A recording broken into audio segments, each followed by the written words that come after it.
যদি আকাশ থেকে এই জায়গাটি দেখেন, মনে হবে কেউ যেন হাজার হাজার চকলেটের ঢিবি সাজিয়ে রেখেছে। কিন্তু এগুলো আসলে প্রকৃতির তৈরি এক অসাধারণ বিস্ময়, চকলেট হিলস।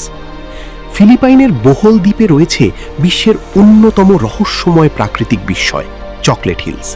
এখানে রয়েছে 1200-এরও বেশি প্রায় একই আকৃতির পাহাড়। বর্ষাকালে এগুলো থাকে সবুজে ঢাকা, কিন্তু শুষ্ক মৌসুমে ঘাস শুকিয়ে গেলে পুরো পাহাড়গুলো চকলেটের মতো বাদামি রং ধারণ করে। আর সেখান থেকেই এসেছে এর নাম, চকলেট হিলস। স্থানীয় লোককাহিনী বলে, দুই দৈত্যের ভয়ঙ্কর যুদ্ধের সময় ছোড়া বিশাল পাথর থেকেই নাকি তৈরি হয়েছে এই পাহাড়গুলো। তবে বিজ্ঞানীদের মতে কয়েক মিলিয়ন বছর আগে সমুদ্রের নিচে থাকা চুনা পাথর প্রাকৃতিক ক্ষয়ের মাধ্যমে ধীরে ধীরে এই অদ্ভুত আকৃতি পেয়েছে। প্রকৃতির এমন বিস্ময় আপনি কি একবার দেখতে যেতে চান? কমেন্টে ইয়েস লিখে জানান। আর এমন আরও অবিশ্বাস্য ভ্রমণ কাহিনী পেতে লাইক ও সাবস্ক্রাইব করতে ভুলবেন না।